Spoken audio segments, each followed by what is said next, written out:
Narrative. With reference to the armed robbery on Lover Road, Main Junction, the police interviewed one of the victims of the incident, Mr. James Brown. The interview was taken in the hospital where Mr. Brown was undergoing treatment.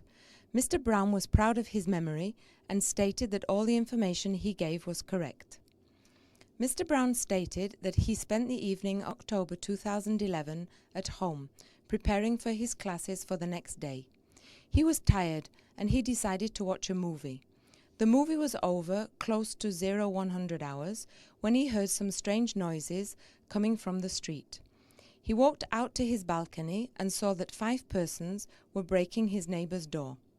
He even managed to notice that 3 of them were tall and 1 of them very tall, while 2 others were quite short. They had masks on their faces. Mr. Brown decided to help his neighbors Bob and Emmanuel, whom he knew well. He decided to take a machete from his closet, which he usually used to cut grass and bushes around his house. That was the only weapon he had at his disposal. He ran out into the street and approached the neighbor's house. Through the open door, he saw the robbers putting something which looked like a computer into a bag. The robbers were apparently ready to leave the house when Mr. Brown screamed and rushed into the building. One of the tall robbers took a shotgun and fired twice. The first one he shot at the ceiling and the second one at Mr. Brown. Mr. Brown felt a strike in his upper chest and fell down unconscious. He came to consciousness later on in the Kennedy Hospital. The doctors said that he was badly wounded in his upper right chest. They had to operate on him. A bullet was extracted. The doctors said that his life was out of danger and he would recover soon. Mr. Brown said he did not regret what had happened and said if he had something similar happen to his friends or relatives, he would do the same again without any hesitation. Dialogue. Police officer. Mr. Brown, I'm glad to see you are in a good state of health and a good mood. I'm sorry to disturb you while you are recovering here in the Kennedy Hospital. You have been treated here ever since that incident. Could you please tell me something about yourself? Mr. Brown, my name is James Brown. I am 22. I am a student. I live at the Lower Road Junction.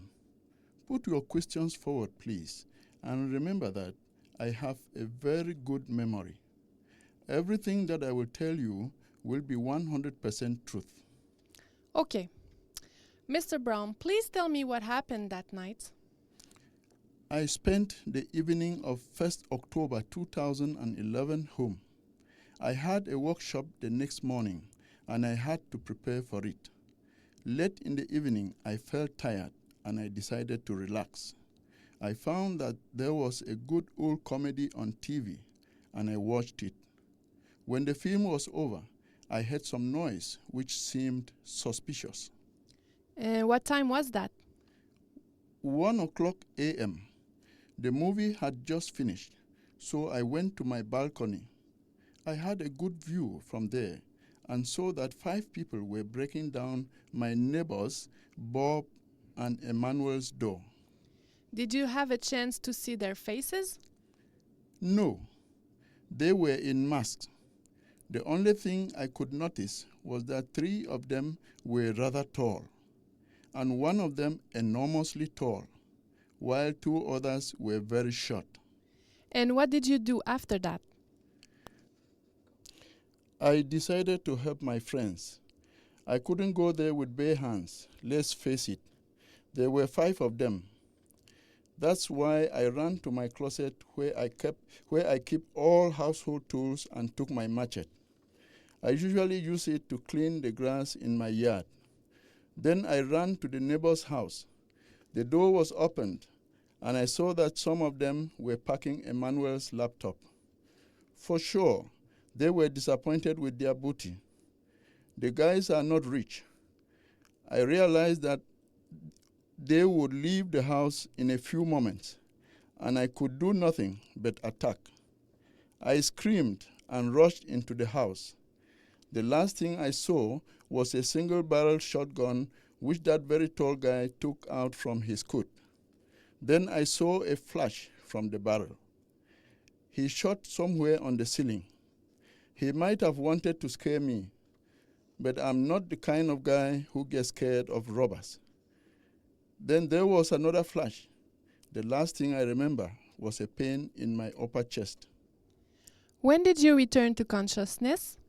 In the hospital, the doctors extracted a bullet from my upper right chest. Mr. Brown, you suffered badly for the sake of justice. What would you do the next time you're in a similar situation? If my friends or relatives are in danger, I will not hesitate, not even a second, to come to their rescue. That is without doubt.